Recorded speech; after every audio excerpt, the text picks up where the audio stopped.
Market లో invest చేసి మీ డబ్బులు డబుల్ చేసుకోవాలనుకుంటున్నారా? సుందరరామిరెడ్డి గారి లైవ్ సెమినార్ కి అటెండ్ అవ్వండి.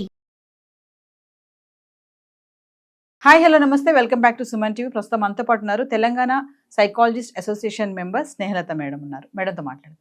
నమస్తే అండి. నమస్తే మ్యామ్, మరి చూసుకుంటే పెళ్ళయి 6 నెలలు అయింది, 2 నెలలకే వేధించడం స్టార్ట్ చేశారు. మరి నువ్వు ఉంటే నాకు చాలు అనుకున్నాడు, ఇప్పుడు వరకట్నం కోసం వేధిస్తున్నాడు, వేధించాడు మా అమ్మాయిని, టార్చర్ భరించలేక మా అమ్మాయి చనిపోయింది అని చెప్పేసి ఆ తల్లి యొక్క ఆవేదన మనం వింటూనే ఉన్నాం. ఎంత ఏడుస్తుందంటే ఆ తల్లి, నా కూతుర్ని చంపేశాడు, ప్రేమించానని చెప్పి వెంటపడ్డాడు అని చెప్పేసి. అంటే ఎక్కడ తప్పు జరుగుతుందంటే, అంటే ప్రేమించి పెళ్లి చేసుకున్నా, అరేంజ్ మ్యారేజ్ చేసుకున్నా ఈ వరకట్న వేధింపులు అనేవి మాత్రం ఆగట్లేదు. ఎప్పుడో మనం చూసుకున్నాం వరకట్న వేధింపులు, గృహహింస అనేవి. మళ్ళీ అవన్నీ వస్తున్నాయా అంటే ఏం చెప్తారు మేడం? అంటే ఇప్పుడు ప్రస్తుతం ఉన్న కేసుని బట్టి తీసుకుంటే వాళ్ళు గోవాకి వెళ్ళి మ్యారేజ్ చేసుకున్నారని అన్నారు కదా. అంటే గోవాకి వెళ్ళి డెస్టినేషన్ మ్యారేజ్ అనేసి, దానికి హల్దీ ఫంక్షన్ అనేసి, సంగీత్ అనేసి, ఇలా ఇన్ని రకాల ఖర్చు పెడుతున్న పేరెంట్స్ బిఫోర్ మ్యారేజ్ కౌన్సిలింగ్కి ఎందుకు వెళ్ళట్లేదు? ఎస్, అది షుడ్ అండ్ మస్ట్ చేయాల్సిన పని. మీరు హల్దీ చేసినా చేయకపోయినా బాగానే ఉంటుంది, ఏది చేసినా కానీ కౌన్సిలింగ్ అనేది ఖచ్చితంగా అవసరం. ఎందుకంటే ఆల్మోస్ట్ ఒక 3 generations భీకరంగా ఫైట్ చేస్తే మనకి ఆడవాళ్ళకి ఈ రైట్స్ వచ్చాయి.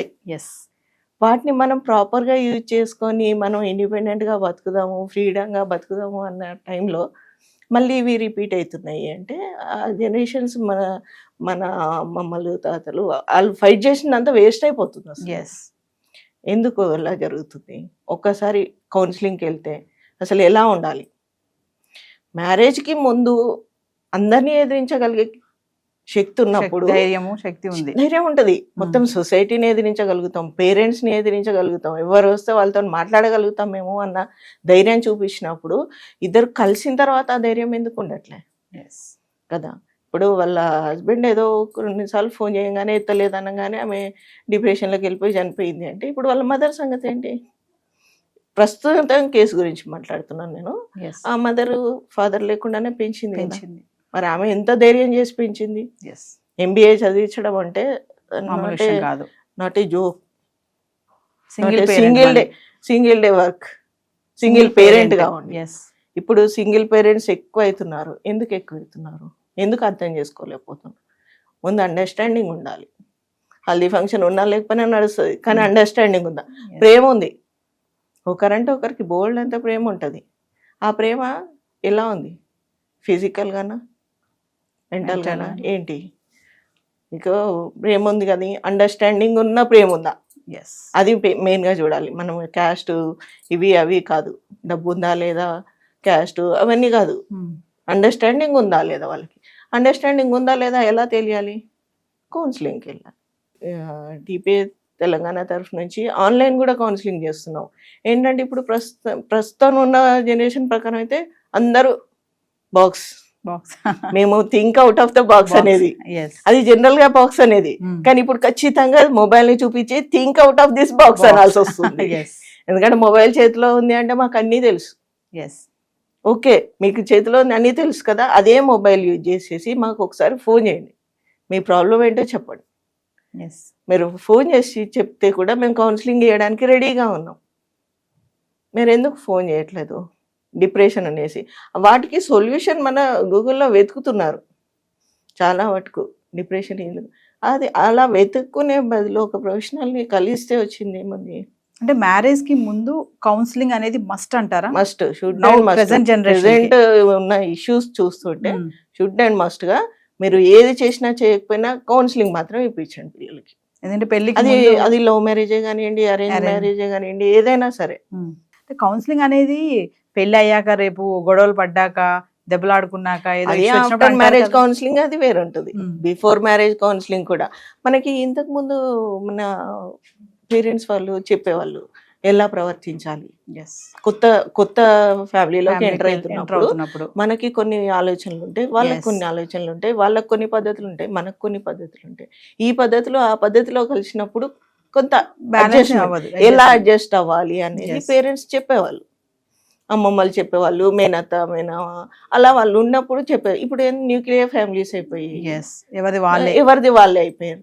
అంటే అతి గారాబంగా పెరగడం వల్ల అక్కడ హస్బెండ్ ఎంత ప్రేమించిన భర్తే ఒక మాట అనేటప్పటికీ తట్టుకోలేకపోయిందని అంటారా? అంటే సెన్సిటివ్ అంటారా? ఇప్పుడు ఈ ప్రస్తుత కేసులో అయితే ఎంత 7 months లవ్ ఎన్ని రోజులది? లవ్ ఇద్దరు కలిసి ఒకే కంపెనీలో జాబ్ చేసేవాళ్ళంట. అది ఎట్లా love అదే చేసుకున్నారు? ఎన్ని ఇయర్స్ నడిచింది? అది నాకు తెలిసి 2-3 years అనుకుంటా. Okay, 2-3 years. అది మ్యారేజ్ అయిన తర్వాత ఒక 7 months. మరి వాళ్ళ మదర్ లవ్ సంగతి ఏంటి? పేరెంట్స్ లవ్ కూడా ఉంటుంది కదా, దానికి వాల్యూ లేదా? వాళ్ళ మదర్ ఎంత సఫర్ అవుతూ పెంచింది తనని. ఒకసారి ఫోన్ చేసి మాట్లాడకపోగానే అయిపోయింది. ఇంకా నువ్వు ఇష్టంగా చేసుకున్నావు కదా, కొంచెం బేర్ చేయొచ్చు కదా. ఇష్టంగా ఉన్నప్పుడు కష్టపడాలి కొద్దిగా.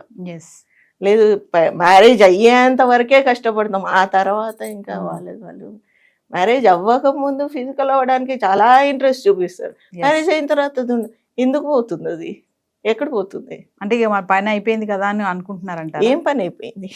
అనుకున్నది అయిపోయింది కదా, పెళ్లి చేసేసుకున్నాం కదా. పెళ్లి దేనికి చేసుకున్నారు మరి? పెళ్లి అలాంటప్పుడు ఇండిపెండెంట్ గా ఉండవచ్చు కదా. జాబ్స్ చేస్తున్నారు అమ్మాయిలు, మంచిగా చదువుకుంటున్నారు, జాబ్స్ చేస్తున్నారు, వాళ్ళకు సమానంగా ఎర్న్ చేస్తున్నారు. ఇంకేంటిగా కదా.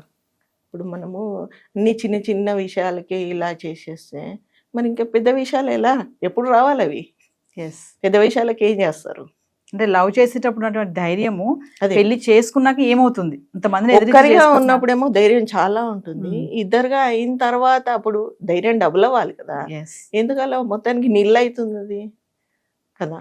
ఇప్పుడు అంత ఎదిరించి పెళ్లి చేసుకుంటాము, మేము బతకగలుగుతాము, మేము బతికి చూపిస్తాము అంటారు కదా. గొడవ అవ్వగానే బతికి చూపించండి. ఓకే, నేను ఇది చేశాను, ఓకే నేను దీన్ని బేర్ చేయాలి. కొంతమంది అయితే పిల్లల తర్వాత కూడా, పిల్లలు పుట్టిన తర్వాత కూడా, మరి ఆ పిల్లల్ని ఎవరు తీసుకురమ్మన్నారు ఈ సొసైటీలోకి? తీసుకొచ్చిన తర్వాత వాళ్ళ బాధ్యత మీదే కదా. దాన్ని ఎందుకు మర్చిపోతున్నారు? వాళ్ళకి అన్యాయం చేస్తున్నారు. వాళ్ళకి ఎంత అన్యాయం జరుగుతుందంటే అసలు పిల్లలకి వాళ్ళు 7-8 yearsకే డిప్రెషన్లోకి వెళ్ళిపోతున్నారు. ఏంటంటే వాళ్ళకి ఏం తెలియట్లేదు. పిల్లలు ఎలా ఉంటారంటే మొత్తం వైట్ పేపర్లా ఉంటారు, దాని మీద ఒక్కొక్కరు ఏవేవి చెప్తూ ఉంటే అవి రాస్తూ పోతుంటారు. ఒక టైం వచ్చేసరికి నాన్న ఉండడు, లేకపోతే అమ్మ ఉండదు. ఎందుకు ఉండరు, ఎందుకు లేరు వాళ్ళు అన్నది వాళ్ళకి పెద్ద క్వశ్చన్ మార్క్ అయిపోతుంది. పెళ్లి అనేది వచ్చేటప్పటికి మీరు అన్నట్టుగా స్టార్టింగ్ లో హల్దీ ఫంక్షన్ అని చాలా ఉన్నాయి. పెళ్లికి ముందు 7 రోజులు పెళ్లి కార్యక్రమాలు అని చెప్పేసి రోజుకు ఒక డే అని పెట్టేసుకొని చేయడం, ఇవన్నీ చేస్తున్నారు. అంటే తల్లిదండ్రులకు కూడా ఈ పెళ్లికి ముందు ఇద్దరికి, అమ్మాయికి అబ్బాయికి కౌన్సిలింగ్ ఇవ్వాలి అనే అది తల్లిదండ్రులు కూడా లేదు అని అంటారా? ఆలోచన లేదు అంటే డెస్టినేషన్ వెడ్డింగ్ అంటున్నారు. దానికి లక్షలైనా సరే ఖర్చు పెట్టేస్తాము మేము. సొసైటీలో స్టేటస్లో ఫొటోస్ కనిపించాలి, ఫొటోస్ కోసం చేస్తున్నారు. ఆ తర్వాత ఏంటి అన్నది ఆలోచించడానికి టైం ఉండట్లేదు, ఎవరికి టైం ఉండట్లేదు. పేరెంట్స్ కు ఉండట్లేదు, చేసుకునే వాళ్ళకి కూడా ఉండట్లేదు. ఎందుకంటే సెలెక్షన్ బట్టల దగ్గర నుంచి ప్రతిదీ సెలెక్ట్ చేసుకోవాలి, దాంట్లోనే అయిపోతున్నారు అంతే. షాపింగ్ అనేసి, డెకరేషన్ అనేసి, photos, pre wedding photos, pre wedding photos బంద్ చేసి ప్రీ వెడ్డింగ్ కౌన్సిలింగ్ తీసుకోండి. అది బెటర్ గా ఉంటది అసలు. అంటే తర్వాత లైఫ్ ఎలా గెయిన్ చేయాలి, వచ్చేటటువంటి సమస్యను ఎలా ఎదుర్కోవాలనే దానికి కొత్త ప్లేస్ కి వెళ్ళినప్పుడు ఎలా ఉండాలి, కొత్త క్యారెక్టర్ ని మనతో పాటు కలుపుకొని కలిసిమెలిసి ఉండాలి అంటే ఏముండాలి, ఏం అడ్జస్ట్ అవ్వాలి, ఒకరు ఎక్కువైతే మనం తక్కువ అవ్వాలి, వాళ్ళు తక్కువైనప్పుడు మనం ఎక్కువ ఉండాలి. అలా అర్థం చేయించేట్టు ఉండాలి. అలా అర్థం చేయించడానికి టైమే లేదు మనకి ఎంతసేపు సోషల్ మీడియాలో ఉండాలి, సోషల్ మీడియాలో పోస్ట్ చేయాలి. చాలామంది ఫొటోస్ అయితే అసలు ఒక్కొక్కరి అసలు ఏదో ట్రైన్ వస్తున్నట్టుగా వస్తూనే ఉంటాయి. What is the use of that? Craze okay, create చేసినా కూడా దానికి కొంత ఉండాలి కదా ఉపయోగము. ట్రెండ్ లైక్ల కోసం వెయిట్ చేస్తూ ఉంటాము, నాకు ఇన్ని లైక్స్ వచ్చాయా, అన్ని లైక్స్ కోసం చూస్తాం కదా. మళ్ళీ ఇది ఒకటి పెద్ద తలనొప్పి. 100 likes ఉంటే అందులో 99 likes పాజిటివ్గా ఉంటాయి, ఒక లైక్ నెగిటివ్గా ఉంటుంది.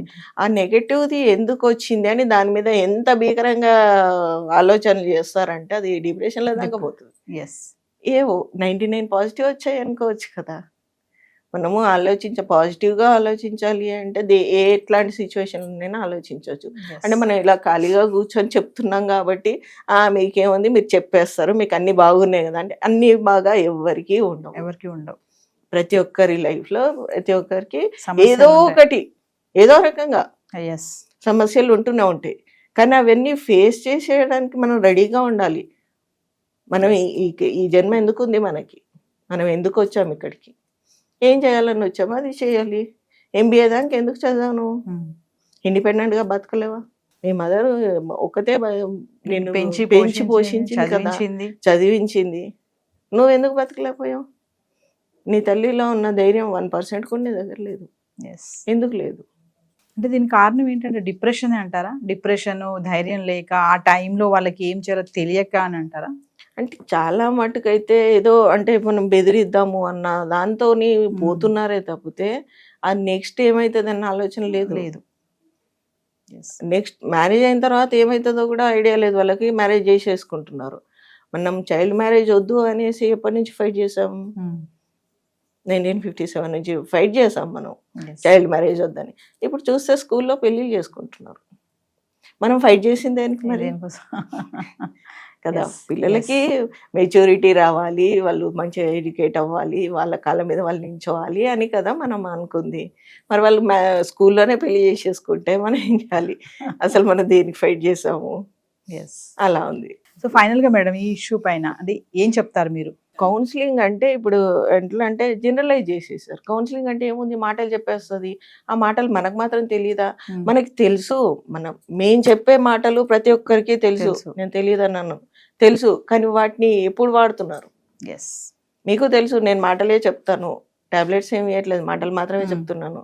కానీ ఆ మాటలు మీకు ఎప్పటి వరకు, మీరు లాస్ట్ బ్రెత్ వరకు అవి ఉపయోగపడతాయి. మీరు ఒకసారి కౌన్సిలింగ్కి వెళ్ళి చూస్తే తెలుస్తుంది మీకు.